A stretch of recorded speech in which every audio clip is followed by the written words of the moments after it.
Hey, everybody, welcome back to another episode of the Women's Fittest. I am doing a little bit of an intro prior to this podcast, which was recorded at least 6 weeks ago with IFBB Pro Lyssa Ray. I had some editing that I had to do to this particular episode, including the fact that we renamed the podcast from Women's Maximum Fitness to the Women's Fittest. And during that time, Lyssa also got her Instagram hacked. And so her Instagram name is different now as well. So I had to make some edits to this podcast, but I wanted to do a re-intro because we are now the Women's Fittest, and that is what the name of the podcast is moving forward. But also I wanted to make sure that I got the editing done that needed to be done to this podcast before it was released. And I had several busy weeks where I wasn't able to sit down and do the editing. So anyways, this was a very enjoyable podcast. Lyssa is a really, really great person.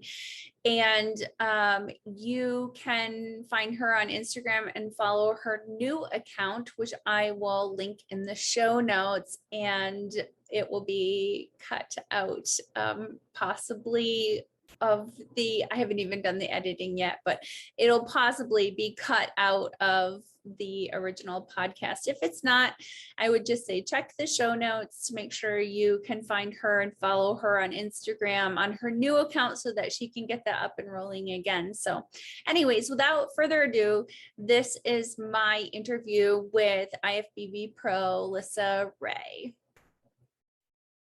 How are you doing today? I'm doing well. Thank you so much for having me. I'm super excited, slightly nervous, but excited. You're gonna be great. We were just chit-chatting before, and I think that this is gonna be really awesome for a lot of women. So let's get started with a little bit about your backgrounds. What kind of athletics did you do when you were growing up, and then what got you into bodybuilding? So when I was younger, I did jazz dancing. I mostly did competitive cheer, recreational gymnastics, and track and field. So I did jazz dancing, soccer, volleyball, flag football, and then just like any other type. Oh, golf. I wasn't good at golf, but it taught me a lot of patience and stuff. But I don't know. I've just always been active in my life. Um, and what got me into bodybuilding is I was an undergrad. So since I was younger, I've just always been intrigued by, obviously we all know Arnold Schwarzenegger, and like Terminator and like all this stuff. So I would see these figures and I was like, oh, I want to be a bodybuilder. But they always said women can't be bodybuilders because it's too manly. So as I got into undergrad, the person that I was dating at the time, he was a football player in high school, so he knew more about like working out and stuff. Um, and so he kind of introduced me to like what's his name, Christian Guzman, Mhm. um, and all that stuff. So I started like getting more into like bodybuilding. And as soon as like undergrad finished and we went our separate ways, that's when I decided I wanted to change my body and see how it can go. So that's when I got more into like bodybuilding and powerlifting. So that was back in like 2015 is when I graduated undergrad. What'd you go to school for? So I first went to St. Mary's in San Antonio, Texas, where I'm actually reside right now. I started off as a pre-dental major. Freshman and sophomore year, and then like junior year, it was a struggle. I realized that I didn't have great studying skills, or I just didn't know how to study for my way of learning. Okay. Um, I then switched like the end of my junior year, after I did not internship, but like volunteer work at a physical therapy clinic. So I switched to kinesiology, sports med, and that's what I graduated in. And then yeah, so that's pretty much it. So So did you figure out a different way of studying that was, or was it just that you weren't as interested in the topic with dental? Um, it's not that I'm still interested, like the mouth like still intrigues me and everything. I think I was just kind of like learning about cells and microbiology, and it was interesting to learn, but it was not, I guess, interesting enough for me to pick up to retain. Okay. I just struggled a lot. And then I got myself tested. Um, and I ended up having, or I got myself tested and I have ADD and ADHD. So I kind of like knew, but we never tested myself as I was younger. So I was able to test myself in undergrad. And so just a lot of like different things like kind of like made sense. And I was like, oh, this is why. So adjusting your learning styles, there is a ton of different ways to learn. Are you more of a visual learner or More hands on. So I can do very well in like practicals. So anything that has me have to like lay my hands on something and use my hands and kind of like think on my toes, I'm very good at that. But when it comes to like pen, like a paper exam, yeah, reading the question, for some reason, it's difficult for me to read the question and pick up what it's truly asking. yeah. And then if I do pick up what's truly asking, I myself sometimes second guess. So like I'll circle the right answer and then I'll go back to it. Cause like on my questions, I'll put like a question mark or an asterisk, like each thing like means something different Yeah. for me. And I just always second guess myself and like I erase the right answer and then circle something different. And I was like, why do I do this to myself?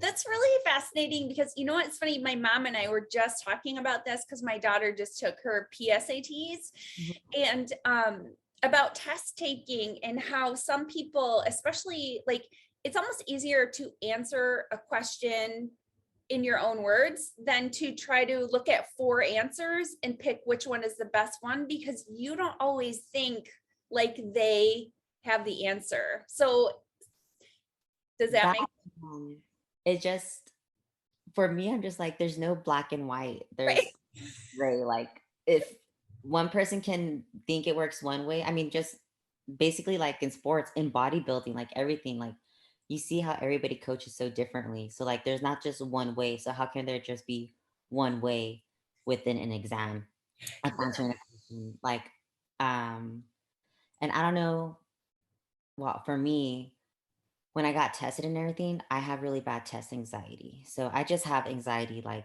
in general. And so I wouldn't take my exams in the classroom. I'd go into the library or I'd go into a separate classroom where I'm by myself so I can feel calm. And when I would take my exams, like people would say like they would see me um, and they'd be like, you'd be like on the floor taking your exam. I was like, it's just, I made myself comfortable enough to take this exam without feeling so much pressure. So like they let me use like whiteboards to like for physics and everything. So Yeah. it was really good how they were able to like accommodate Yes. for me. Yeah. Yeah. Yeah. It just made me think of too, like Anna she had to retake a math test because she was gone. And she took it after school and she's like, it was so great. I think it was math. I don't remember what it was, but she's like, I was kind of singing because I was alone in the classroom. She's like, I'm singing to myself. She was like super comfortable. And that's like really eye opening to think about how a classroom setting or a specific style of testing doesn't always show the true potential or the knowledge of of the student because Yeah. yeah, there's a lot of different variables to how people perform best. Yes, most definitely. Well, I'm so glad that's really great. It's always fun to figure stuff out about yourself when you think like, what's wrong with me? And then you're like, no, it's not just me. There's external variables that are contributing to why I'm not doing well in this particular area. Yeah. And I think it's great, like what you just said, like what's wrong with me. And the thing is, so I teach like my kiddos like that I work with, or just any. job that I worked with kids, like whenever I hear them say like, what's wrong with me or anybody in general, I'm like, nothing is wrong with you. It's just we're human and we're still learning. So we learned one way that we thought was supposed to be. And then we're realizing like, oh, maybe this isn't working out for me. So it's not necessarily something is wrong with you. It's just, Yeah. it's not right for you. And you need to figure out what is for you. Yeah. I can't think of there's a phrase or a quote that's like, if you, something about like teaching a fish to ride a bicycle. If you try to teach a fish to ride a bicycle, you know what I'm talking about? Yes. That it'll always think it's stupid or something. There's something, I'm like butchering this. Like, wait, a fish can't even ride a bicycle, but Right. like that's yeah. Right. I'm gonna Google right now. It's a quote by Einstein. Let's see. Oh no, that's a different one. It's this is a different one that was by Gloria Steinem, and it's a woman needs a man like a fish needs a bicycle. That's not it. Yes. I like the confidence though. It's by Albert Einstein. Wait, no, it was not. Wait, no. No, I don't know. Somebody prove to me I'm not dumb. Like I know. You're not, girl. I know that there's a quote like that, or if you, oh my gosh, I don't know. I'll find it. I'll write it in the show notes afterwards. I'll be like, I know what I'm talking about. So, all right. So you, where were we? So you got into weight training. So Yes. yeah. Oh, first, and also, what is it that you do? Because you said teaching kiddos. Yeah. So at the moment, I was substituting at a elementary school, Mhm, but now I work in the same school, mhm. but I'm the front office assistant. So now I'm interacting not only with the kids, but with parents and basically everybody in the district. Um, but the kids who come into the office are more of those who are seemed like bad or intolerant in the classroom. And so a lot of people, I truly do understand that actions speak louder than words. But however, I think we also forget that words can sometimes speak louder than actions, because it can impact, depending where you're at emotionally and internally, it can impact that individual, because I'm an advocate for that. Yeah.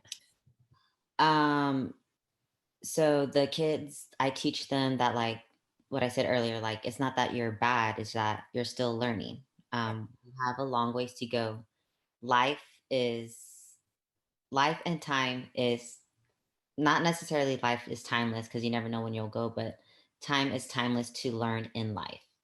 Um, I'm very huge on childhood trauma woundings, and so and that's only because, like I said, like it's something that I become self aware of, with, like my therapy sessions and everything. But yeah, these kids that I work with, they're always like in the office because they're either in trouble or they do something. And a lot of the teachers and kids like don't like them. And so I had to remind them like you are worthy. You are like precious to be here, because they'll come to me and be like, Miss Ray, like they're crying, like, I don't want to be here. I don't want to be at home. And I'm like, okay, well, where do you want to be? They're like, I just don't want to be here. And to hear sometimes a first grader talk like that, it hurts. So I try to teach them that like no matter what's going on in your life, like just know you're loved, because I'll share them stories of my own life, of my own doings, so they can like realize like, you know what, like I can at least look up to someone who's gone through what I've gone through and know that it'll be okay one way or another. Yeah. It's tough because I mean those situations do pass, but for kids, time is actually just a lot of times that moment, and they don't think about the future, or it's like like high school may have sucked for some people, but it's like, it's only a snapshot of your whole life, and it's really not important. It's not great if it was difficult, but you know, Yeah. life goes on, and then you go into the new season and you meet new people and you make different choices and you have a different environment. So the evolution is constantly, it's constantly there, you know. Yeah, most definitely. I think, and with that, like it comes change within yourself. Like if you want to keep experiencing these things, like you have to find the right people and support group to help lift you out to be like, you know what? Because change is very, not a lot of people like change. I Yeah. never didn't like change at first. I was scared of it. Sometimes I still get very uncertain of it, but it's like you have to, in order to get better, to create better, you have to change in some way. And change is like takes a while. So, but you're right, like kids just think about that moment because they don't know what's next. Yeah. I think it's really important how you connect, you know, that somebody loves you. This is something that in the last podcast, Amanda was talking about too, when she was going through her mental health recovery, that they would remind her that her actions have an impact on the people around her as well. And so, you know, I mean, she had gotten to a place of being suicidal, and it's like, you know, with you being gone, has an impact on other people. So knowing that your actions have consequences, I think is really important as well. But yeah, uh, that's really tough. And kids today, I feel like, are going through so much more than you know, Yeah. past generations. A lot of stress. Yes, most definitely. Especially because like the whole, I think like kids were out of school, what, for like almost 2 years? Yeah. So having to like come back to school, kind of like adapt to Yeah. different type of rules and new students and everything. So yeah, you're right. Like they do have it a little bit tougher. Yeah, I know. And then people are always like, well, kids are so resilient. And I think we're realizing now, it's like, no, this impacts them in traumatic ways. And it a lot of times doesn't come out until later. But like you said, you're noticing stuff, you know, behavioral patterns as well. Yes, behavioral patterns. Yeah. My daughter's youth group leader a couple of years ago had told me, he said every child is screaming, um, somebody love me, but they are all saying it in different ways. And I thought that was Oh my gosh, yes, that's actually very beautiful to say, um, because it's so true. I know, like, okay, so bringing up how you said, like, in the other podcast with Manda, that she was saying that someone loves you. yeah. And so for me, I found my spirituality. I don't know. I think in like my last post, I said I suffered through like chronic depression. But I think it's because like all these realizations that like I've throughout these years that I've come to like realize. But um, I mean, I did struggle a lot when I was little because like I grew up for a while without a mom since my biological mom passed away when I was 6 months. So for a good time frame, I was kind of like um all without a mom. And then my dad remarried when I was 5. What And then what happened to your mom? um so this is just what I know from what I've been told. So like my perspective and the story that has been told to me. My dad he was in the army, and so I was born in Germany, myself and one of my other brothers. We were born in Ansbach, Germany, or however you say it. They were hiking or something like that, and she got bit by like a poisonous insect, went to the hospital, and she's a Jehovah Witness, so they don't believe in, blood transfusions and all that stuff. Well, she needed a blood transfusion, and before her passing, when she finally agreed to get one, it was just too late. So she passed away, and then my dad remarried when I was 5. Um, so it's just kind of been like a really weird, like up and down thing for me because for a while I thought I was the reason why my mom died because I was the last one to be born because I didn't know the story and nobody really would tell me. So that's when like my therapy sessions like started happening, like started going to counseling to school and then like seeing a therapist outside of school. And this was all in kindergarten. Okay. And then just from there, like things would happen in my life. And I remember my first suicidal thought was at 9. And that's when I first found like Jesus, like my, like everything. So that's when like I guess my spirituality and my religion started growing Yeah. for myself. So were you raised Jehovah's Witness up until that point, or was that your mom's beliefs? That was my mom's belief. So I still, we still had family members who were trying to convert us, like when we were younger, into Jehovah Witnesses. Yeah.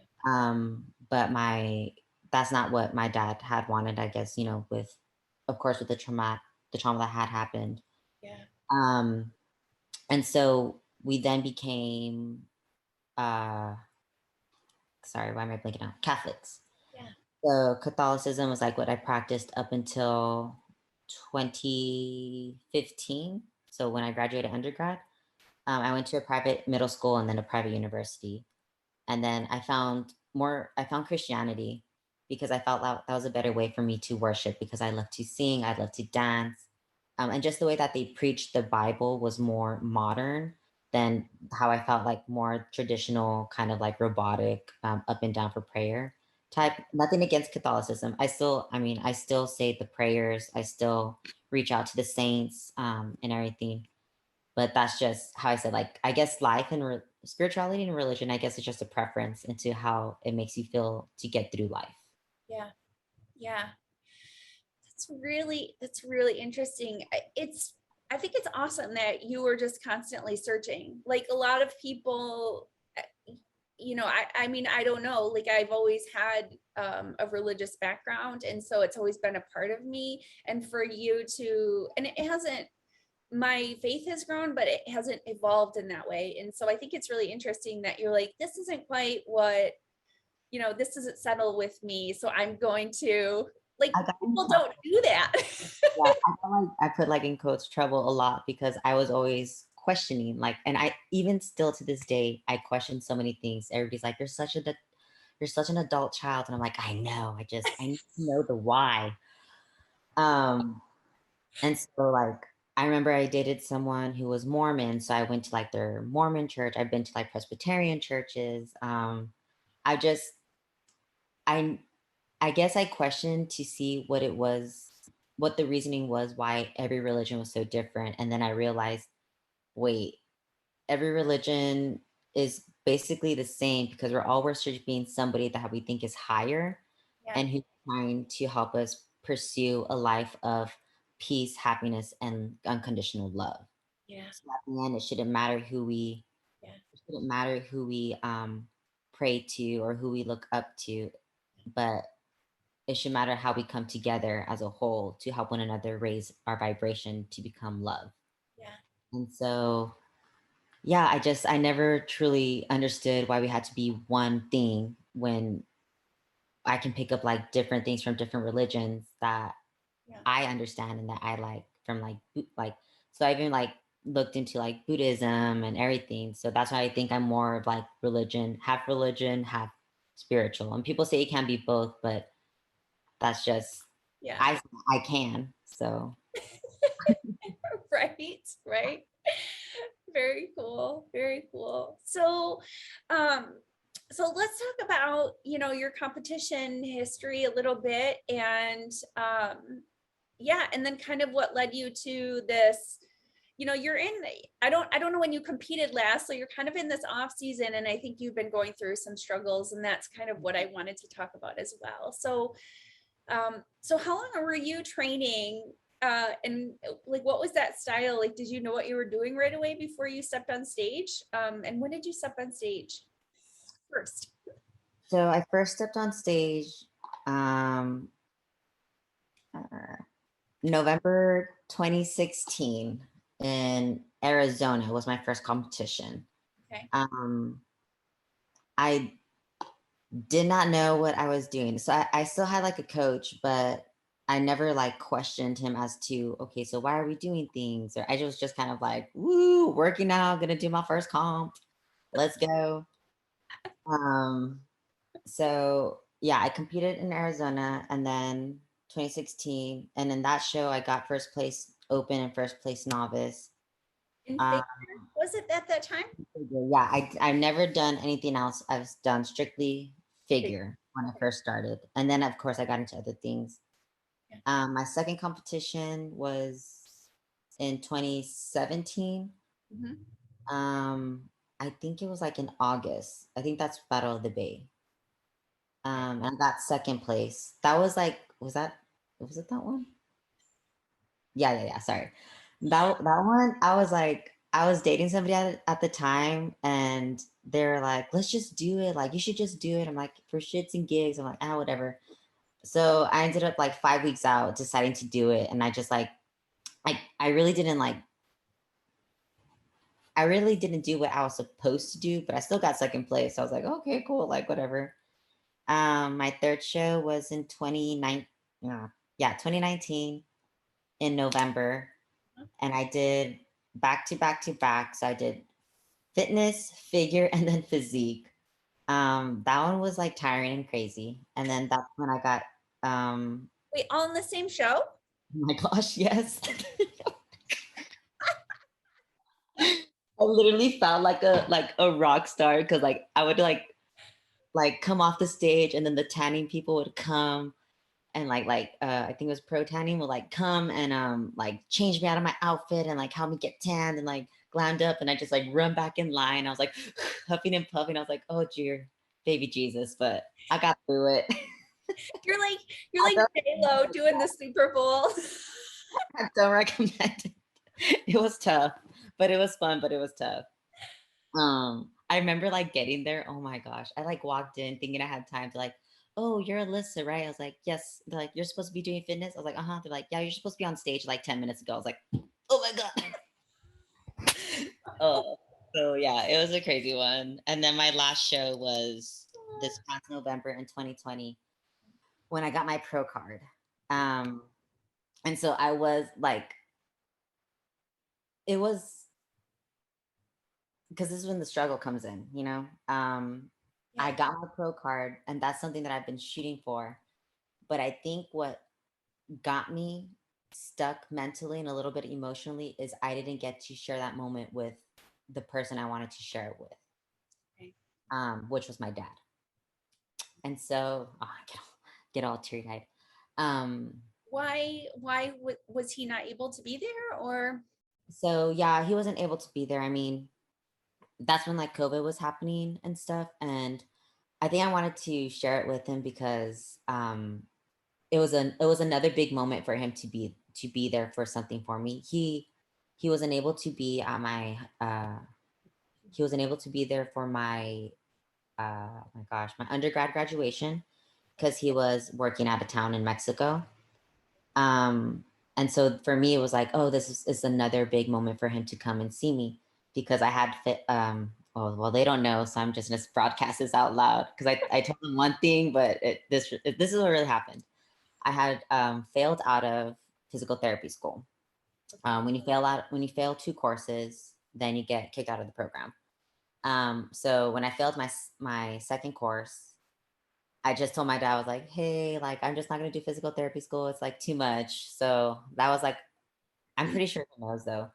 So this was the reason why like he could come. I was like, okay, so you can't be there for like a white coat, but at least you can be here for my pro card, which is something I've been always talking about for the past 5 years to get. Yeah. And it was on like, it fell on his birthday too. So I was like, oh, this would be a badass celebration. So COVID happened. I remember getting there that Monday and he calls me. He's like, I can't go, blah, blah, blah, COVID. And I was like, no worries. Like, that's fine. I acted like I was okay, but deep down I was like, shoot, like, I mean, I was by myself. Yeah, I was with the people who were also competing. But at that moment, I just felt alone, even though I knew I wasn't alone. So winning that pro card and like running out, I was just like, I literally ran out and I'm like, I don't even know who to hug. Like, who am I sharing this moment with? You know? So that's where I kind of got Yeah. mentally and emotionally stuck. And then a little bit because it was like, I was like, do I truly deserve this winning because it's during COVID? And then I got second place, but I still got a pro card. So I was just literally completely in my head that I created so many like walls and like mind fucks that I got lost. Yeah. And so I started like thinking differently of a lot of things. And This, I wanted to say one thing, that this goes back to your, like your test taking style of overthinking mhm, everything, mhm. and and then this childhood trauma of like, well, you didn't deserve it, or you didn't earn it, or you weren't worthy of it. And all that, it leads to like other, like it made me realize like, oh shoot, like there's a lot of things that like that have been said to me that I've carried along this way that makes me feel how I feel right now at this moment. Yeah. So like having to, it's literally like I always call it, it's you're basically grieving. I'm Yeah. grieving my childhood, what I thought was right, but then I'm realizing it was wrong. Not that like my entire childhood was wrong, but the ways that I thought were to be okay weren't really okay. Yeah. So a lot of like how like ego deaths and just purgings of trying to heal and kind of reparent myself and how I needed to be parented and understood and nurtured at that moment. Yeah. So now like I'm that's why I'm like I'm very big on my spirituality and my mentality and keeping my emotions in check because for a long time when I would express myself, I was not validated. I was always like shot down. So I think that's why it carried into now like, oh my gosh, am I even worthy of this? And it's like, wait, you are because this wouldn't have happened if God or the universe didn't want it to happen for you. Well, I think a lot of people don't realize that, um, the way our parents parent us is the best that they can, and people, yeah, and they'll go back and think, I mean, I've talked about this in the past too, like my dad wasn't big on praise. I spent a lot of my childhood thinking that he wasn't proud of me, and it was just because he wanted to keep his children humble. So he's like, I don't, brag them up because I don't want them to be arrogant about their talents or accomplishments. But I was somebody that needed, some of those affirmations. And then as an adult, that's where grace comes in, and you're able to give someone grace and forgiveness and say, I know you did the best you can, because they're just as human as we are, having been a child at one point and been parented maybe incorrectly or not how. And so the cycle goes on. And I think as a parent, and this is probably something that you are carrying into the students that you run into as well in a parenting style, that you're like, I know what I missed or I needed to hear when I was younger, so I'm going to be that voice for them, right? Yeah. Yes, exactly. Correct. Yeah. Cause I don't know, there's like, um, I mean, like I said, like I can go on about like different stories of my life that I realized like, holy shoot, like this shouldn't have happened to like a person at this age and all this stuff. But at the moment, um, I'm gonna be completely honest. At the moment, I don't talk to my family. I'm not, I haven't spoken to my siblings nor my parents in a while. And um, it's not that I don't love them or that like I'm mad at them. It's just I think I need a little bit of separation from them Yeah. to heal before I come back. And I don't know how the relationship's going to mend, because a lot was said on their end and a lot was said on my end. A lot of things were done on their end and there was things done on my end. Yeah. I love them unconditionally. Yeah. I really, really do. Yeah. But at the moment, I just need time for myself to rebuild myself, because a lot of things that were said brought me down. Yeah. This is, I think, the importance of boundaries, because a lot of times when we think about family, like, oh, they're family, you have to, you have to do this or whatever. And then we feel guilty because, it's like, well, I need to remove this member of my family or spend time. I've done this several times in my life for, year and a half stints, or, shorter, longer. That was probably the longest period of time. But it's like, I need to think about how this affected me. And if this person is, I'm not going to say worthy of being in my life, but is it helpful? Because if you think about a relationship as not being family, and you ask yourself, would I allow this person in my life or to treat me this way if it wasn't my mom or my dad or my brother or my sister? And the answer is no. Then it's like, okay, this isn't a healthy relationship. Is it worth fixing? Is it worth mending? What do I have to do? How much energy do I have to put into it? Or is it not worth it? And that's a tough struggle to, come to the conclusion that someone in my own family isn't helping me out in my life, and it's holding me back from being my best person. That seems selfish, but boundaries. I like, yeah, I don't even know. Just like started learning about boundaries, like maybe I want to say like 2 years ago, because I've been such a people pleaser. I never wanted to disappoint anybody. I was always a yes person, yes person. And now I'm finally learning to say no. Like, and I'm still kind of like, oh, what are they gonna think of me? Like, but at the same time, it's like, no, like I can't stop thinking, what are they gonna think of me, when I need to start thinking about what am I thinking and doing for myself. Yeah. So I think boundaries, like how you said, like it is needed. And I feel like everybody needs to learn their own separate type of boundaries for every type of relationship. Yeah. Yeah. And there's a lot of, it's empowering, and there's a lot of confidence that can come from that, which can equate to that healing that you need. Yes. Yeah.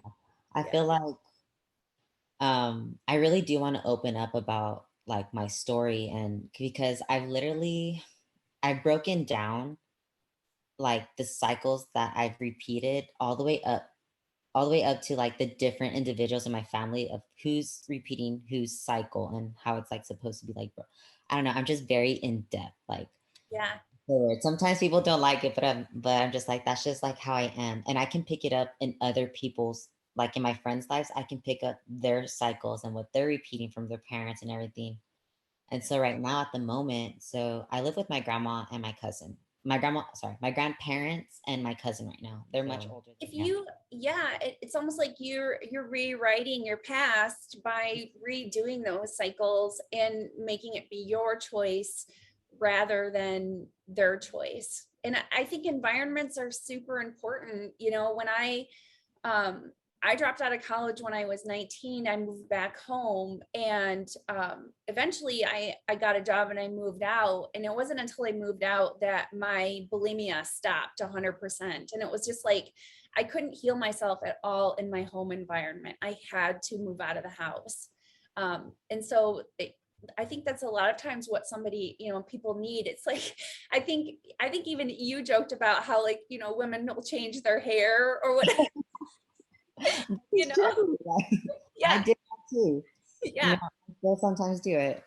Like, Yeah. but you also know that the hair, um, it it can like save and keep negative energy and memories. So when you cut your hair, you're technically rebirthing and re like doing yourself. So girls, keep getting those haircuts. It's really funny. That's why Britney Spears shaved her head off. Like her hair all. I don't blame her. I've been wanting to shave my hair, but not because of like the negative, but I mean that too. Um, but like just to because I heard like when you shave it, it can like grow back thicker. So I'm like, oh, I want thicker hair. Like that's why. I don't know. I don't know if like because I know that hair follicles are like they do cycles as well. So I don't know if shaving it all makes it all start at the same time or I So, don't know. 'cause, like like you said, like your hair goes through phases. So like you Yeah. have wedding season and I don't know, it's weird. Yeah. I think you're right. I don't know if the follicles can change because I don't know because I have wavy curly hair, but I don't know if like you shave if the follicles will change and like, my hair grow a different way. Yeah. I mean, I've heard of different phenomena, but I have no idea if there's any like scientific backing or anything. Yeah. But I do know like your hair doesn't all grow at the same time. It's like some of them are growing and then as they fall out, new ones. So there is cycles to your hair. I just don't know. I don't know enough about it. I think they said like, oh no, that's your body. I read like a meme. It's a meme, it's a fact where it's like every 10 years your body Yeah. creates cells and kills the old ones. And I'm like, oh, okay. So every 7 years, like I'm done with whoever was in my past. Like I'm a new person. So funny. I think it's though like it's a constant I don't know if you're on like a 7-year cycle. You know what I mean? Like I think it's like different parts of you are, I don't know. Yeah, I mean it's interesting. I remember looking at that like when because I wondered how long it took for your body to recover from smoking because I was a cigarette smoker for like 10 years. And it's like and I went through all these timelines and I remember I don't remember what they were exactly. It was a long time, like 13 years or 14 years or something for your lungs to actually like recycle and become new. Yeah. So I was like, I said to Anna, I was like, but I feel like it's happening sooner with me, right? Because I'm so healthy. And she's like, oh, totally. Like you have new lungs, all right. But I think that's true though. I would think in a sense Yeah. you would get healthier quicker because you're like your lifestyle, you're changing the way you eat, like you're drinking more water. So you're Yeah. basically like flushing out. I don't know if you flush out your lungs, but but you know what I mean? Yeah. Like I would think a healthier lifestyle would help you recover faster rather Yeah. than It would like expedite that process, I would think. yeah, most Yeah. definitely. Like people who are healthy, who have surgeries, like tend to heal quicker than people who are sedentary. Of course, I remember when I had shoulder surgery too, I was like, I felt like it took me a really long time. And he's like, yeah, but to get back to normal for you is a much higher level of athleticism than somebody who just needs to get back to sitting at their chair. Or strapping their bra on or most definitely. Yeah. Yeah. So How it's was that interesting. for you? Everything's relative. What's Yeah, that? how was that for you? The going through the surgery and then having to get back up, like, because when I got my surgery on my wrist, it took me about like a year and a half, I think, Yeah. just to get back just to get motivated and wanting to do something again. So, how did you feel after your surgery? It was shocking, first of all, because my arm was in a sling for 4 weeks. And when I removed the sling, it had atrophied so bad. Like there was like a hanging skin where my tricep was. It just was like it was like, I was like, oh my gosh. But yeah, I mean, it was 6, 8 months before I was sort of like, I felt like, oh, like I can kind of lift and stuff again. But yeah, I would say a year and a half before like the muscle came back and everything. I don't know. I hated it, but I hate like surgery or any of that stuff because I always am like, this is not what I was expecting. Yeah. I was expecting perfection and it's not. Yes, most definitely. Yeah. So, I mean, that's part of the reason why I don't, I'm always thinking about like cosmetic stuff, like, oh, I'll get Botox or, whatever. And I'm just like, I'm going to hate it. I'll hate it first. And so I just am like, I know how I am. I just very skeptical and I don't like, but I needed to have the surgery because I couldn't train without pain. It was just like, I'm like, I have to do it. But my shoulder sits up higher and it's just like, wasn't pleased, but I don't have the pain. So I guess. Yeah. I mean, you still look great. I'm pretty sure like you can still feel like that little, how you said, like the rise of one shoulder than the other, or the one like, is it your trap that's being more activated, or is just the way it's sitting? I don't know. I think it's a scapula thing, actually. I've been to PT a couple of times, like it's been weekend, and I don't know. I think I have a little bit less. Like I'd love to do like a new fit so that I can get some more. I'd love to see electrically how the muscles are being stimulated and if certain ones aren't really activating. But there's like, I don't know. I looked into that. There's a place closer to Detroit around here, I think, that does that. But I'd have to really think about how much I want to invest in that type of, so I don't imagine myself stepping on stage again. So it's like, I don't know how important it is, but the symmetry it just bugs me. I just feel like I'm very crooked with everything, like you just notice those things when you get into bodybuilding and you're just like, oh, like my right quad is like the attachment is a little bit different and like it's so annoying. That's what I kind of feel like right now. I like look back on past pictures of how I like used to look, and I'm like, okay, I don't know if it's because of I'm not training how I'm supposed to be training, or is it because of my mental way of thinking, because of where I'm at and not truly pushing myself. Mm. But I realized within this time frame, I'm like, I think because I'm pretty sure my left scapula, Yeah. like depression is like not a thing. So like I have to like really retrain it. And Yeah. so John Jewett, who's my coach, he's added in like prehab stuff for me to do. Mhm. And it's literally like I'm with like 3 pounds, like doing things, and I'm like, oh my, like it's tough. Even with no weight, Yeah. it's so tough just to get that symmetry. So whenever I see people with symmetry, I'm like, I know it's taking them some time just to like get back into it. Yeah. Or, you get these little injuries that over time, other muscles compensate and then you have like a problem. I do have very overactive traps. I've been to the emergency room a couple of times. Something seized up so bad and I'm just like, I can't move. Like, and then they give me prednisone and muscle relaxers so that it'll calm down. But yeah, it's a constant, you're constantly fixing yourself. Did you do powerlifting or anything? No. No. Okay. Uh, just a question. I probably um yeah, I mean, I've been working on some different like mobility stuff and that. And it's like, sometimes you wonder if the exercises that you eliminate are stuff that's going to be more beneficial. Like, I mean, should I get back into deadlifting? I don't think there's a need for like cage squatting anymore, but deadlifting is very functional. So, yeah.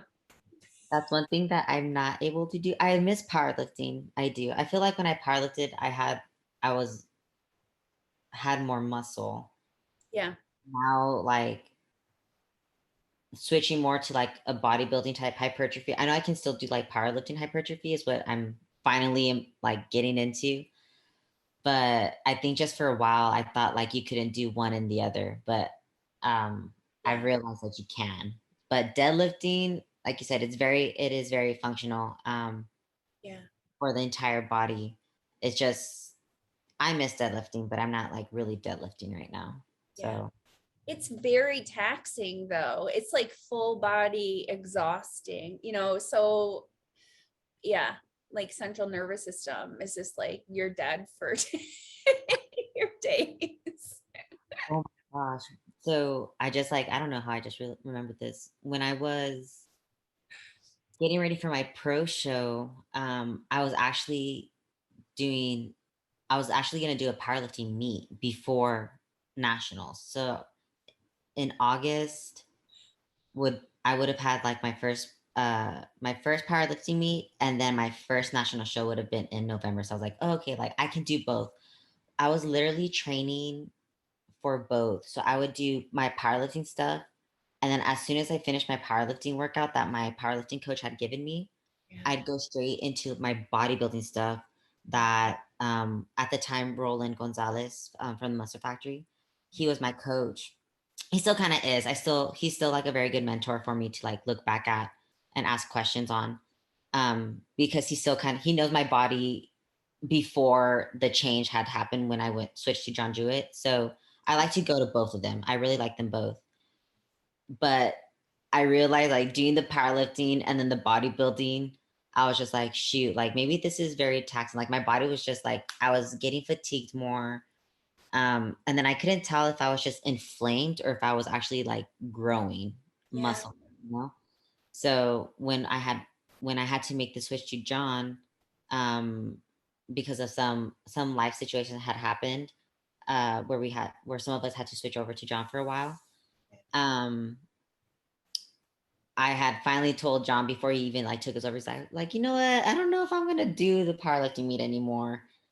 Um, but that was very like taxing to have tried to do both. So I'm really glad I didn't do the powerlifting meet. Yeah. But I deep down, I'm like, I still really want to see how far I can go, like in powerlifting also. So I kind of still want to do a powerlifting meet, I guess in other words. But yeah, so whoever's listening, please try not to do both things at the same time, close together, because it was a little bit of a shit show at first. Yeah. I moved. I don't know if you know this, but Brooke Walker, actually, her training style is very much a hybrid because she'll do like 5x5s on bench press, and then Yeah. she goes into more like her accessory type stuff. So she definitely does like a hybrid. Yeah. Well, mine was not like that, which is why I'm saying that. I was doing like literally like powerlifting, like my workout with whatever he had me do. So like all my squats and the reps and whatever other exercises he had me doing. And then I literally jump into my bodybuilding exercises. So I was doing like 6 exercises for one thing and then 6 exercises for another in the same day. So, and yes, people do 2-a-days, but people break those 2-a-days, and I couldn't do a break between the 2-a-days. So I was literally just doing it. Like I was in the gym for a long time. Oh gosh. I can't do this anymore. So that's what I mean about like, don't try to do both like that. But, yeah, I've realized that people do like the hybrid. Like Steffi Cohen does that too. So I'm realizing like I can do both in a very much healthier way. Yeah. So I kind of was doing, but I think I lost it for a while. Now I'm like finally getting back to who I am. I think that when people yeah, it's like the volume, when your training evolves, you learn intensity and you connect with the muscle a lot better, and then you really need to adjust your volume.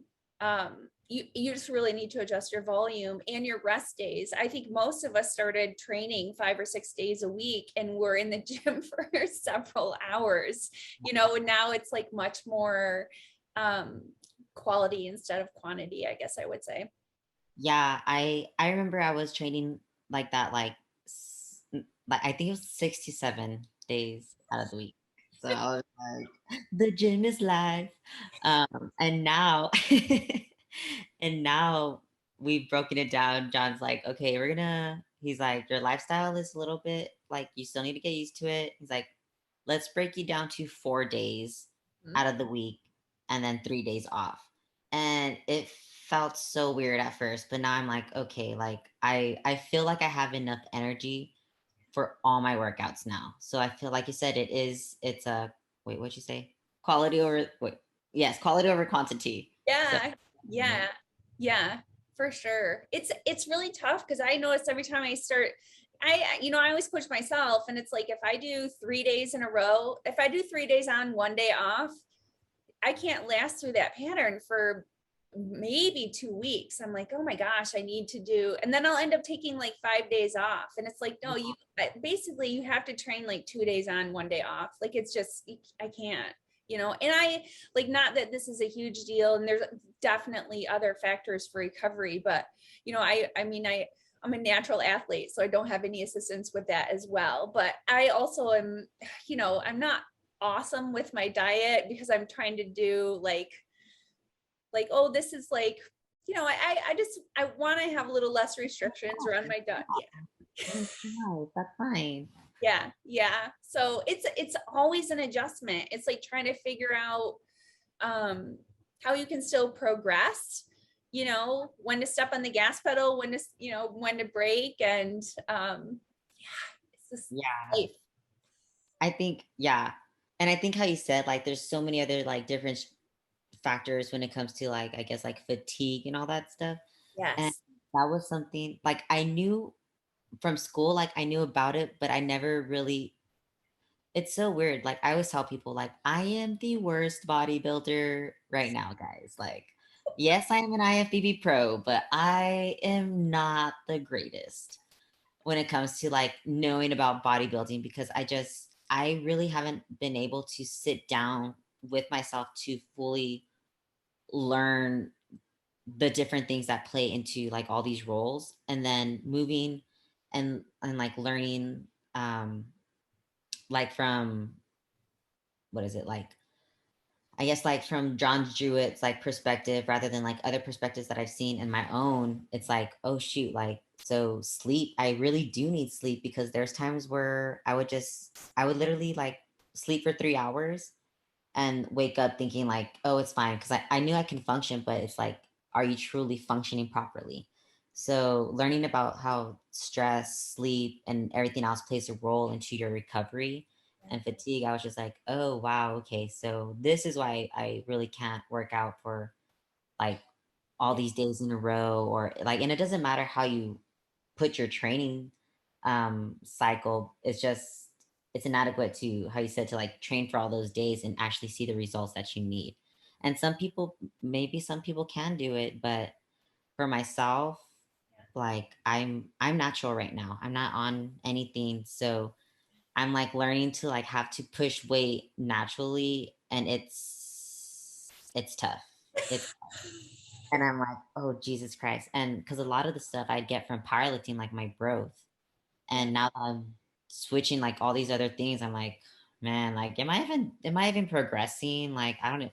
And I tell John all that time, like, am I even progressing? And I was like, I feel like I'm losing muscle. I feel like I don't look like how I should look as a pro or like a pro debut. And he's like, you need to think of the other things that you're progressing in. He's like, you're progressing with your food intake. You're like every day you're getting your food on time. He's like, you're progressing mentally, emotionally. Your sleep patterns have become better. He's like, that's still progress. Yeah. And I was just like, oh shit, like you're right. So I think yeah, that the sleep patterns are so important, and I'm terrible about it too. But one of the things that I remember reading about was just with your circadian rhythms.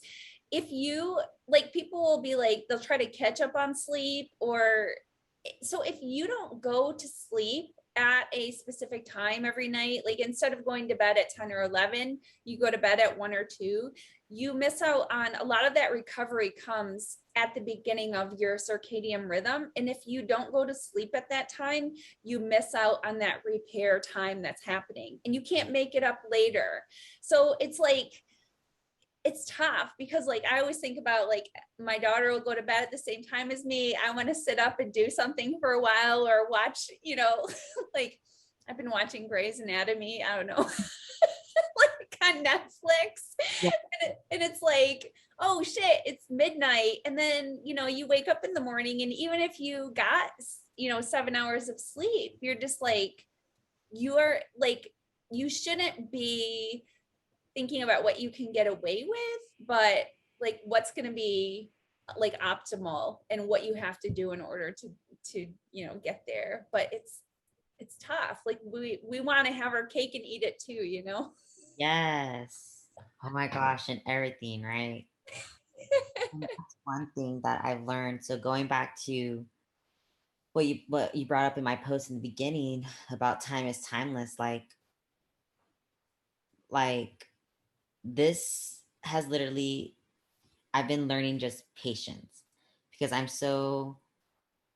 mean, you grow up, I'm pretty sure everybody's grown up this way, where like you think you have to be a certain age and be successful and be this and that. And if you don't have this at this age, then like what are you doing with your life? And I don't have that thing. I'm 28 years old. I'm living with my grandparents.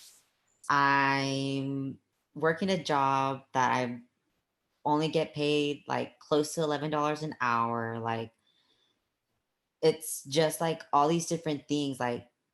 Um, and at 28, like I look back and of course I hear things like, oh yeah, at 28, like or at 24, I was married, I had my own home, like all this stuff is like what my parents would like say. And I'm just like, I am sorry. I am not that, guys. Like it's still taking me time to be okay with it because my expectation in life um was to graduate from PT school at 26 and I'd be making this much money. I'd have my own practice.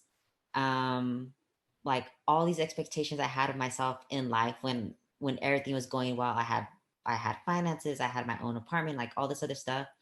And then now it's like, okay, when I did that, when I had my failure at that time, it's like I lost it all. I didn't budget well. I'm literally starting from like 0 point gravity with my bank account. But it's so humbling to know that, like, shit, like, maybe it's okay to not have my shit together. And it's okay to figure out what it is that I finally truly want to do. I mean, I still don't know what I have a sense of knowing what I want to do, but at this moment, like I have to realize it's okay if I didn't get it together. How I said, like if you don't get it together in your 20s, you have your 30s. If not your 30s, you have your 40s. If not your 40s, your 50s, and so on and so forth. Like Yeah. time for success is so timeless. You hear people who are in their 50s and 60s who are just getting a GED, who are just graduating from college. So it's like it I have to remind myself that it's okay to still learn patience and where you're trying to become and be in life. Um, and so that's why I like the whole time is timeless because it truly is. And I feel like people need to know that it's okay to not be okay. Um, and yeah, I don't know. I don't even know where I was going with that. I just felt like I needed to say it.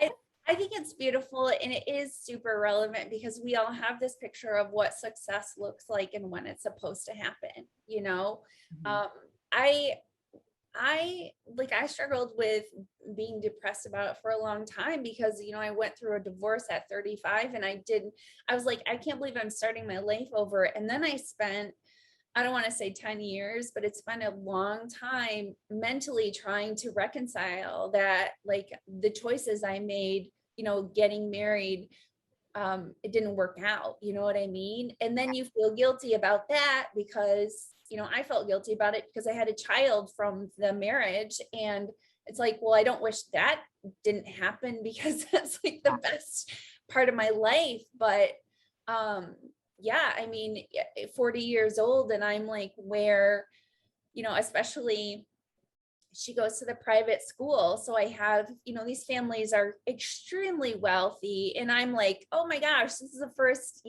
like 2 years ago or 3 years ago, I was like, okay, it's the first year in my life we're not using food stamps for groceries. You know what I mean? It's just like everyone's timeline is different. And um, shaming yourself doesn't help. What did you learn from that experience? All this growth that happens for a reason, and you're um you're exactly on time. You're exactly where you're supposed to be. So Yes, I think that is so true.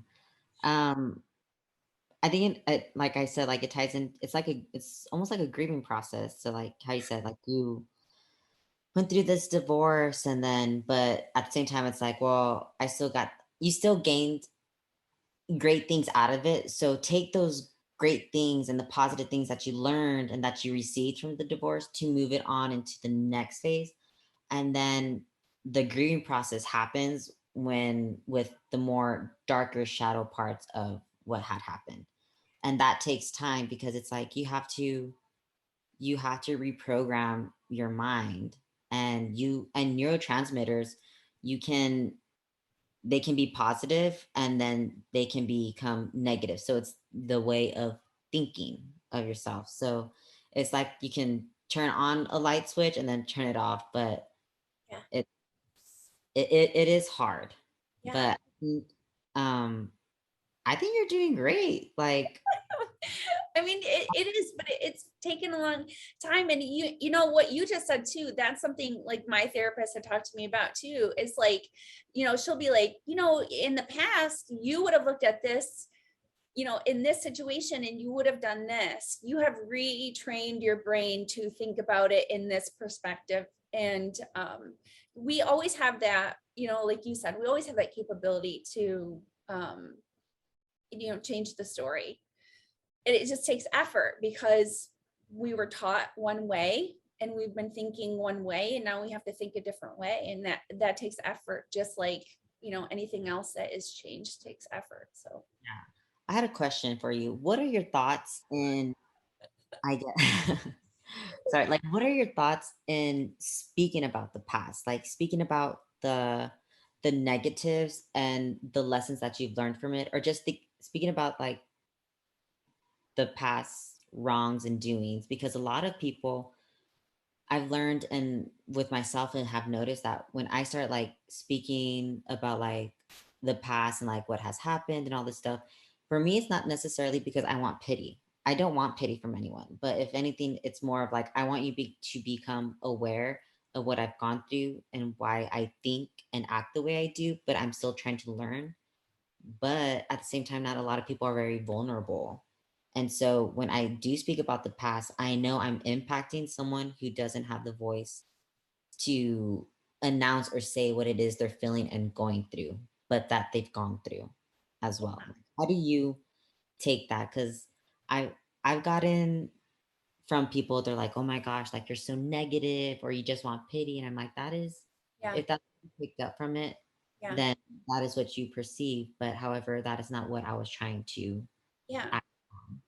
I So don't, so I don't think that when you speak about something, I don't want it to like define, you don't want it to define you, of course. So like, you don't want to be dwelling in that. I think the biggest problem, like I've seen with stuff, is if people are constantly complaining about problems or things that are going on in their life, but they are not receptive to help or healing or change or trying to fix those things. So are you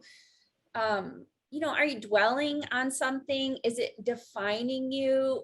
People have had horrible things happen to them, rape, abuse, divorce, losing a parent. They're things that I think that are very important, and they remind us of how we've overcome things, but I don't think that it should define you any more than like I struggle with saying like my definition of myself is a mom, or my definition of myself is like what your job is or whatever. I think we need to be really careful about how we label ourselves. And that stuff it does relate, people, it does connect us, and it helps us find other people who are maybe, like you said, don't have the words to explain what they're going through or find the help that they need. But I would also be careful to make sure that you connect yourself to people who are headed in a direction that you want to go, not just have a similar past. Because if you find someone who has a similar past who's dwelling there, they're going to stay there. You want to make sure that it isn't, you know, that's what I think anyways. You want to look toward a support system of people that are trying to better themselves and grow from the things that they've experienced, not constantly be thinking about them. But, you know, you might be in the middle of that healing process as well, you know, in which case that's not for everybody, because when I was going through my divorce, that was all I talked about. That was all, hold on. My daughter is calling me right now. It's okay. I will, oh, you know what, here, let me pause for 1 second. No, it's okay. It's okay. I'll get, like, she's at work. I wonder what's going on. But I think it's really important to find people who are headed in that same direction. And if you are going through a healing process, they just need to understand, and maybe that's not for them, but you'll get through it. And, you know, you can maybe preface that or only know, like, there's a certain person or couple of people that you're going to share this particular thing with. So yeah, that's, I mean, that's kind of how I feel. Like, we're always going through something. You don't want to let it define you, or obsess about it, but it can kind of take over if you are going through a healing process, you know? Yes, most definitely. I like how you said label, because I think we get so lost in labeling literally everything in life. So I like how you said, like, I don't just want to label myself as a mother or someone who has like, you know, a businesswoman with their own podcast, like all that stuff. Like, Yeah. you are multiple things. We are all multiple things. Yeah. But I think sometimes we get lost in the labels that we have put upon ourselves or that maybe others have put upon us. Yeah. So Because it's like stuff we earned, you know what I mean? So you want to be like, again, I think it has to be like sort of egotistical to be like, I'm this, and it's like your resume of your life or whatever. And I mean, sometimes we forget, like, are you a nice person or are you a shitty person? You know what I mean? Like, do you help people? Do you get along with people? These are things that I am constantly working on. And I think when you have had past trauma, you have walls up, and that can, you know, so it all bleeds out. But constantly evaluating yourself, your experiences, what you want to be, and constantly trying to better yourself. I think that's more like, that's why I love bodybuilding. I think these are the types of people that we are. It's like, we're just trying to better like all aspects of our lives, you know? I think it's great, like, because I read like different like feminine and like different female and some male captions, and I love the way how they speak of their past, but it's the wording that they put into it that doesn't make it seem like they're dwelling on it, but it's more of like how they've grown from it to share to others that like they can also do so. That's something that I really want to do, because I know, like, for me, like, I'm better at like telling stories and like of my life, like how to like make it like fun, but when it comes to like posts, I'm just like, how can I make this where it doesn't sound like I'm want pity or dwelling? But um like, I read posts about like people, and I've put this on like a post where I've been like molested, rape, codependency, drugs, sex addiction, like all that stuff. And so to read other people's posts and how they're like helping others, I'm like, that's for sure something that I like want to do and like want to talk about, because these are just experiences that I've gone through. And the way that each female and each male in the bodybuilding or even like part of or just any health industry talks about their own experiences, I think is amazing, because they're showing self, not only physically but mentally, emotionally, and spiritually, is going to help you become a better you for yourself in the future. Oh, 100, I mean, 100%. And I like, I, especially with social media, people, I think it's very brave to put that information out, and it is what connects people. It does relate you to somebody else, and it also proves that it's like, I overcame something. I didn't let this hold me back. And people need to know that too, because especially when they're going through something, they're thinking, it kind of goes back to like what you had said, this child who comes into the office. Even as an adult, when we're going through a struggle, it's sometimes hard to reconcile that this is going to end. Like, there will be a new season. Just like the good times, something bad happens, same with the bad stuff. Eventually something good happens and you pull yourself out. And a lot of times it has to do with choices or perspective. That's how we can change, our reactions to stuff. But it definitely connects us. The little bit of ridicule that somebody gets for putting their personal information out there is it's minuscule compared to the impact that it can have on the readers and the followers and everything else. So I love reading about that stuff, and anyone who overcomes something, whatever it is, tells other people, like, whatever I'm going through, I can also find that strength to get through this. Yeah.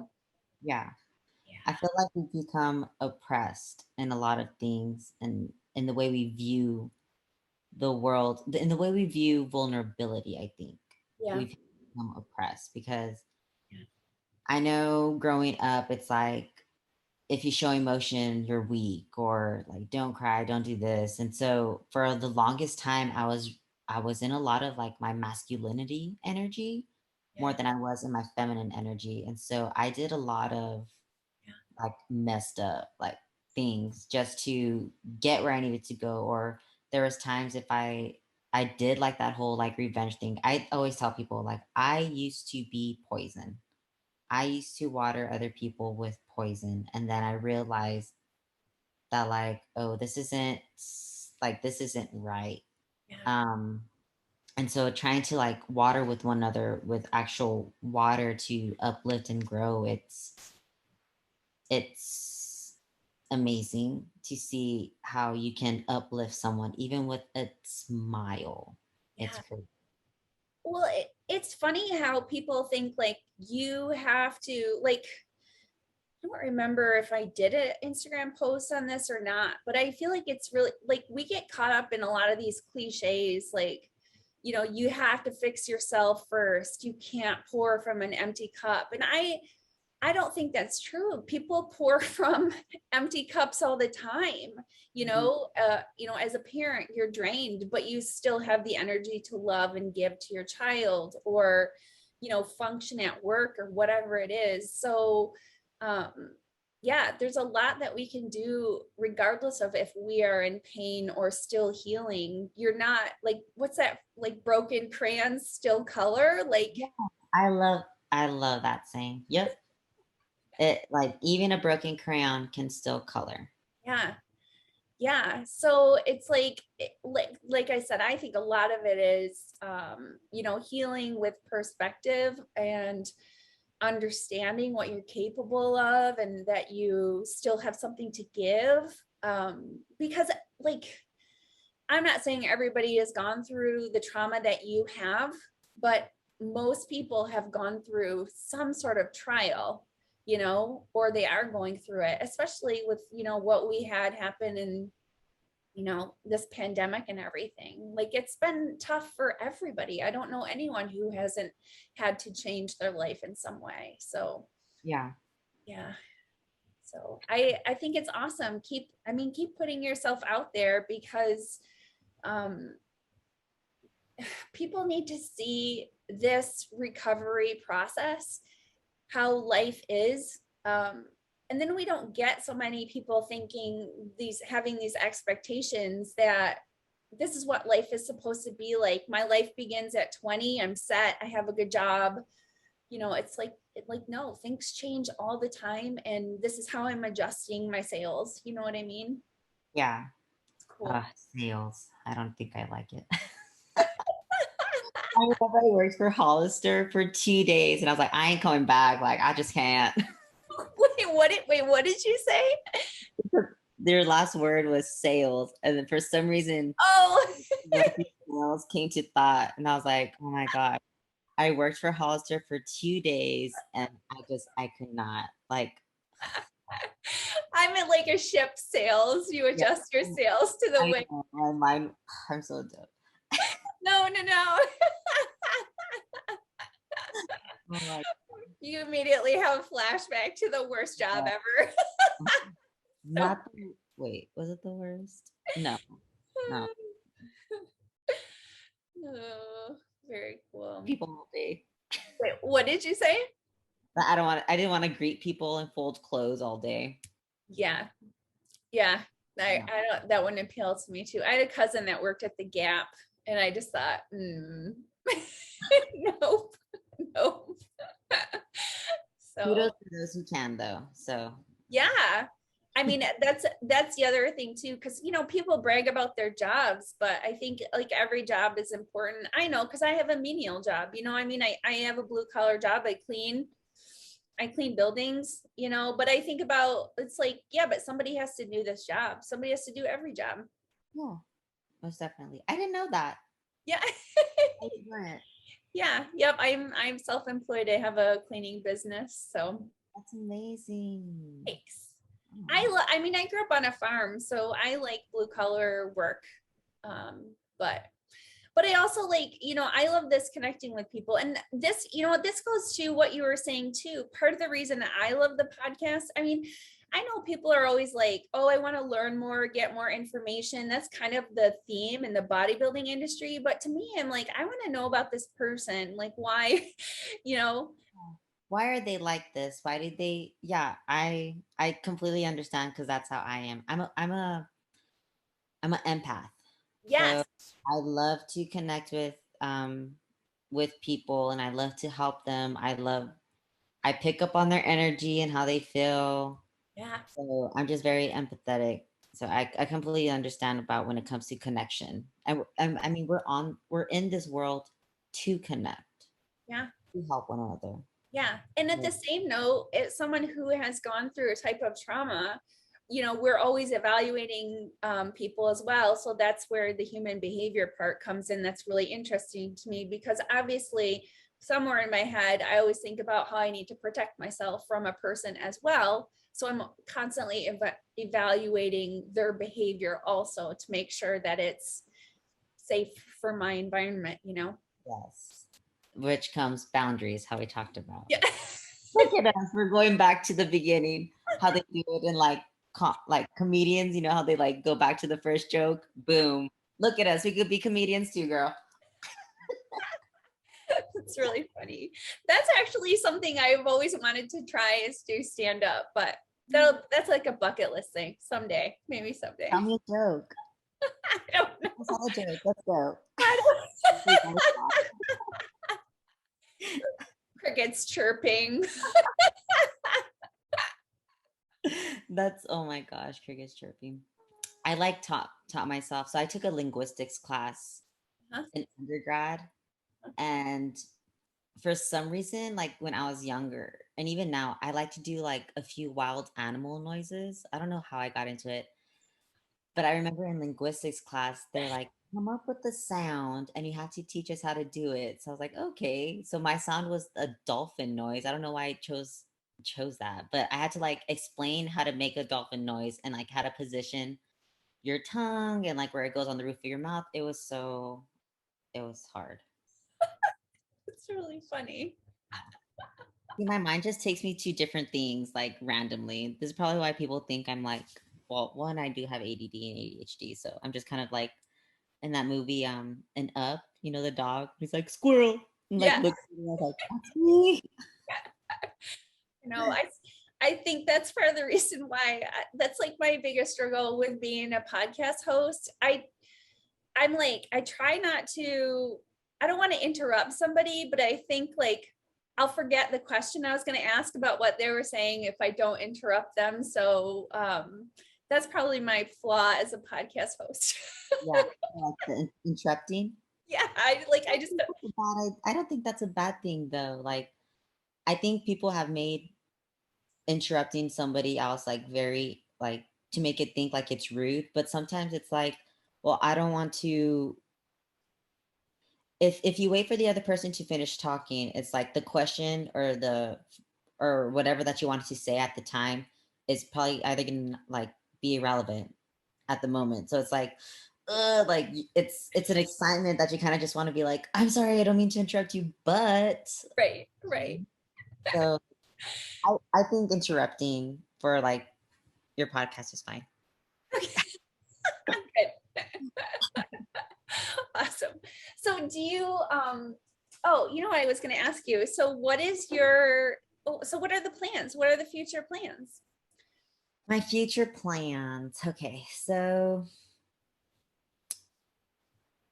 for sure we've talked about like my debut coming up next year. I think they said like in well, Roland was saying that I could probably do like October. I think it's like it's like a show in Dallas. I can't remember the name to be honest. But right now, like in off season, I'm just really trying to grow where I need to grow. So for sure, I need like my hamstrings need to grow, my leg sweep. I need to develop better abs and for sure my delts. So all this is like stuff I'm trying to focus on. Right now we're focusing on an 8-week program of just kind of maintaining my upper body and trying to grow my lower body a bit more. Yeah.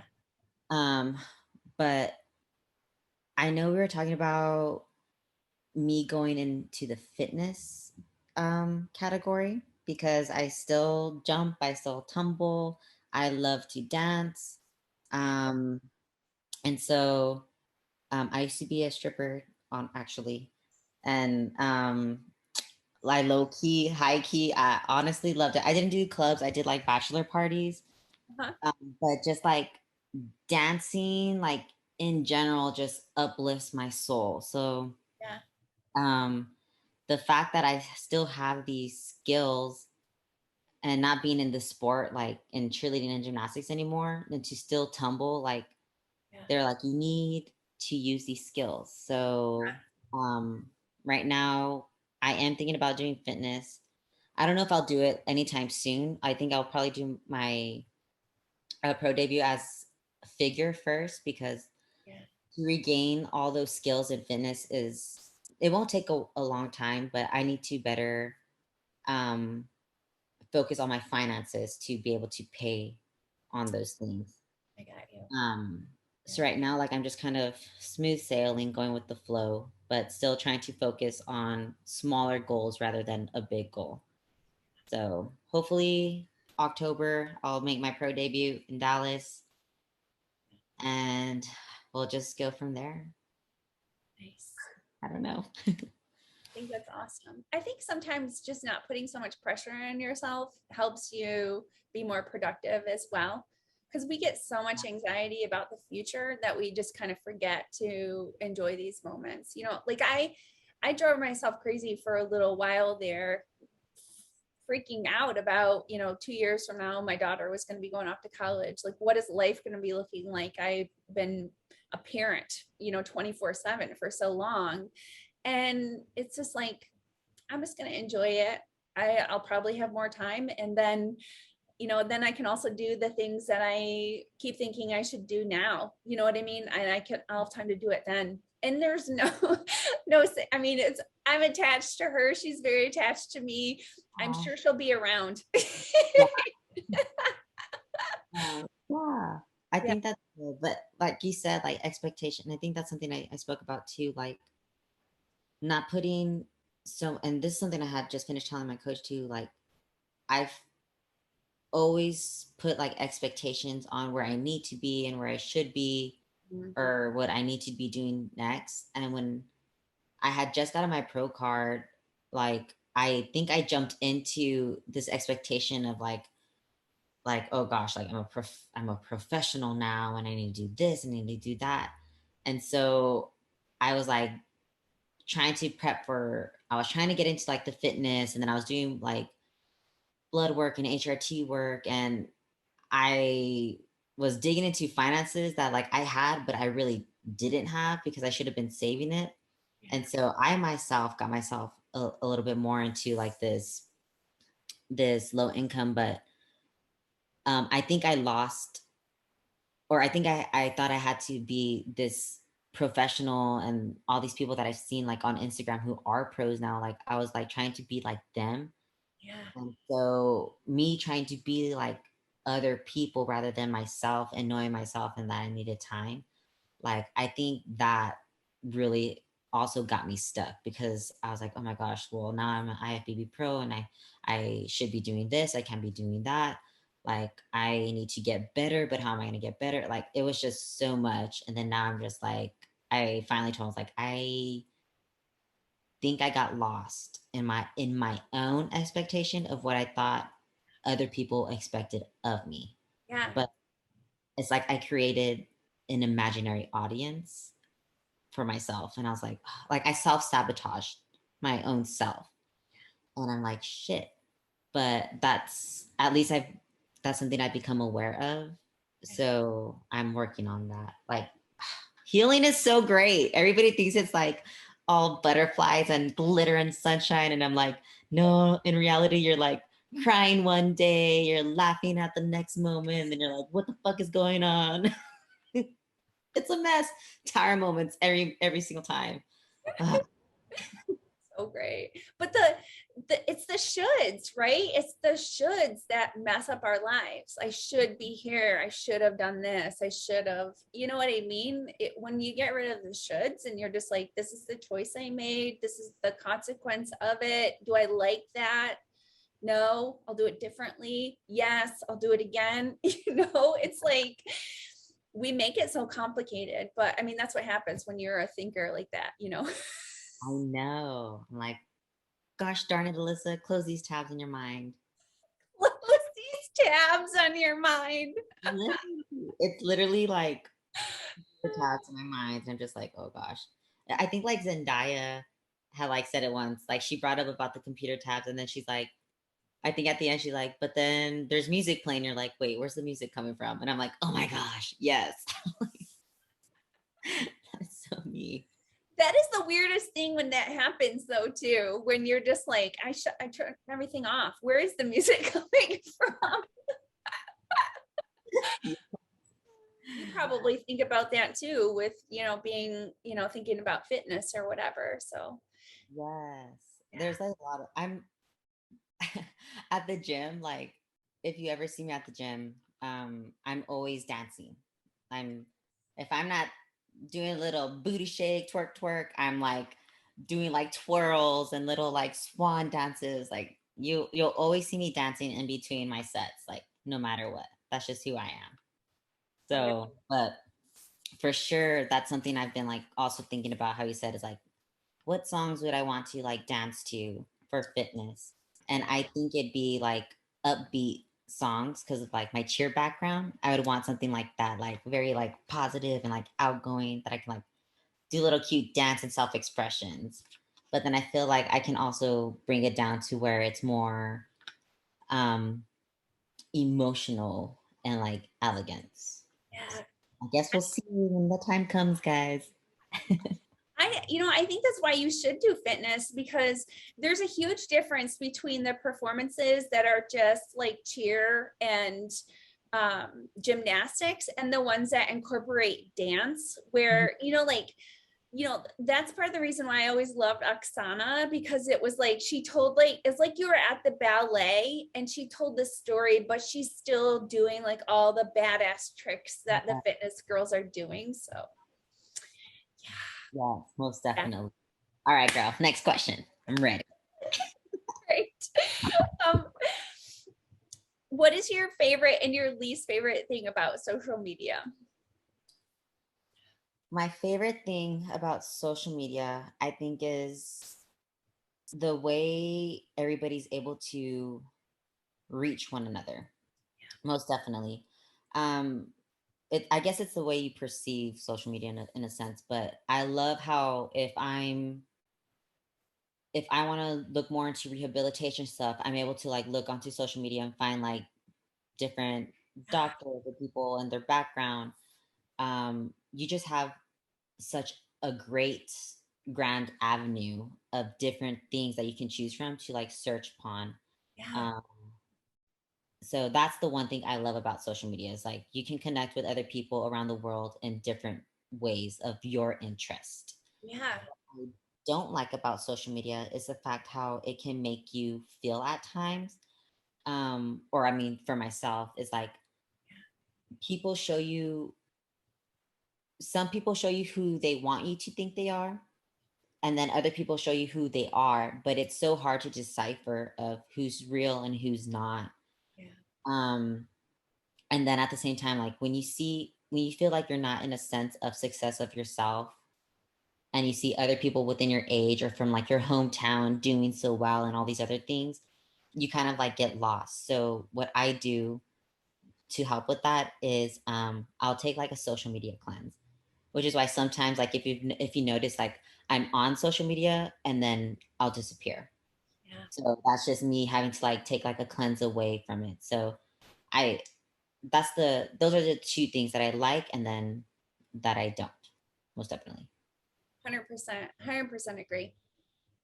What is your biggest gym pet peeve? My biggest gym pet peeve is someone talking to me during a set, like as I'm doing a set and you are talking to me. And I'm just Yeah.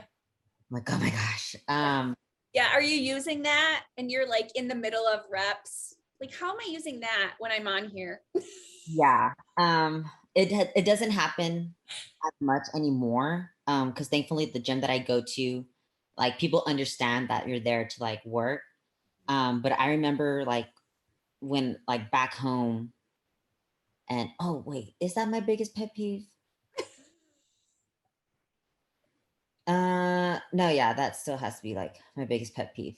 I remember I was doing like, oh gosh, I was in the abductor machine. So the good, people call it the good girl, bad girl, whatever machine Yeah. for your abductors and adductors.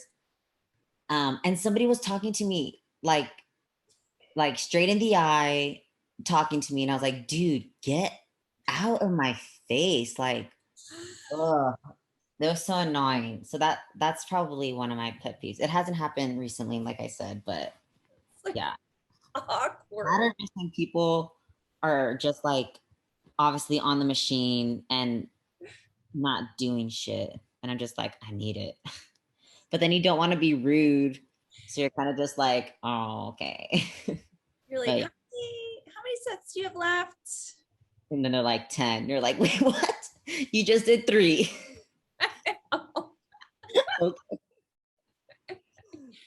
Yeah. Trying to understand what other people are doing in the gym is like, you can't. You can't. I'm like, to each their own. Right. Like, Right. Absolutely. Um, do you like cats or are you cats or dogs? What do you have animals? I do. So I have 2 dogs. I thought one dog was always a border collie mix, but then I just found out he's a healer. So I'm like, hey, but so he's a healer. And then that's Cooper. And then Bobolo, I call him Bobolo, but and then Bo for short. Okay. Um, he is a Catahoula mix. Okay. So those are my 2 dogs. And then my grandma has cats and a dog. So I'm around cats and dogs. But I can't choose between both because I like dogs for one thing and cats for another. Does that make sense? Yes. So I'm just like, ah. But I think for me right now, if I were to do it again, I think I would get a cat instead of my 2 dogs because they're a lot of work. And cats are like, me, like I'll do what I want. So true. Yeah. It's so true. What is your favorite body part to train? Back. My back for sure. I love training upper body just in general. So if I'm not training, I think my back and my delts are like my favorite thing to train. Um It used to be legs, but now that I don't like deadlift and do all this stuff anymore, like my volume isn't there anymore. Yeah. Legs are kind of like a struggle for me to get back into. Yeah. But little by little, I'm actually beginning to like legs more. So yeah. You said you're on a program right now where you're trying to grow your legs. So are you doing legs like 3 times a week or something like that? We're still doing it like 2 times a week. Okay. The split is push legs and then rest day and then pull legs and then rest. So I have a few more exercises in my leg workouts than I do in my upper body workouts. But we're trying to really grow like my quad sweep and then really get my hammies to pop because right now my glutes override everything. So yeah. But yes. So Yeah. back and delts is like has always been my favorite. Yeah. And then I'm finally getting into legs. Yeah. It's, I always think that like you get a much, like you get more of a pump from upper body workouts, but like leg workouts are like more of a burn. Like it's more pain. Yeah. Yeah. My damn legs. Ugh. What do you like to train more?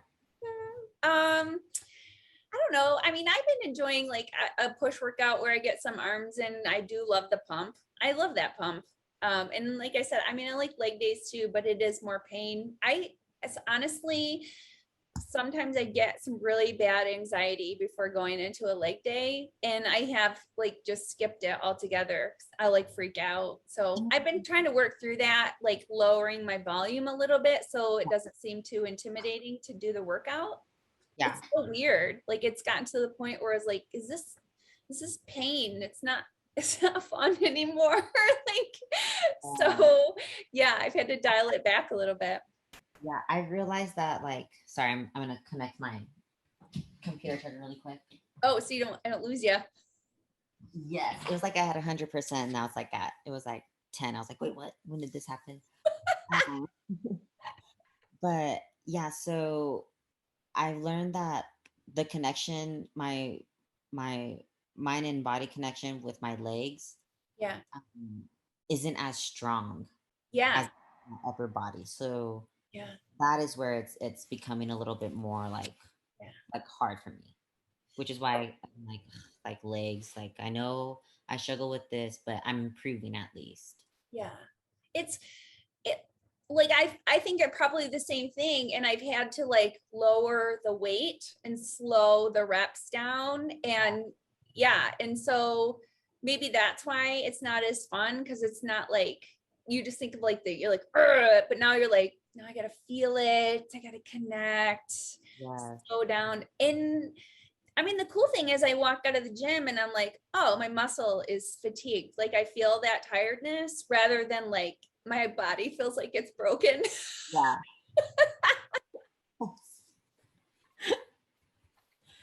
I think you said everything like to the T and how I feel with legs. And I have legs today, so I'm like, me. Right. Right. Cause now you're just making, it's a different kind of pain. It's like, like it's how you handle pain in life. You're like, I don't want to feel the pain. You just push through the pain. But when you're training correctly, Lyssa, thank you so much for your time and sharing your insight. You're just a beautiful person all around. It was Thank you. really a joy. See, no reason for you to be nervous. I know. I think I just always get nervous to talk because that's just something, yeah, just Yeah. something. Yeah. I'm so glad that you asked me to be on here. Thank you so much. It it means a lot actually, like that you that you actually chose me to be on here. I was just like, oh my gosh, like okay. I love podcasts. I love listening to them, and I'm I just always hope to be on a podcast or, start my own. I don't know. We'll see.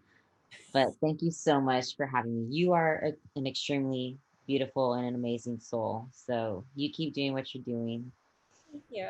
Thank you. If there is there anything else that you want to, express to women, the women who are listening? Do you have any any final words that you want to say? I guess I just want to say to all you guys is don't let the superficial or what you see in the 3D world like be what defines you. Don't let your body define who you are and your self-worth, because you're more than just your body. You are not an object. You are an actual individual of your own. God in the universe created you for a reason, and if you're still breathing on this earth another day, then that means your work here is not done. So don't be afraid to put yourself out there again, even when it seems scary and uncertain. Just know that you are loved because there's a higher person out there. And what I like to say, so on my time, it's 12:21, and you are loved because God in the universe loves you. Awesome. Made me cry. Maximum Fitness. If you feel so inclined to leave a 5-star review or a written review, that helps the podcast be seen and heard through so many different venues. So, and to remember that healthy looks different on everybody. Have a great day.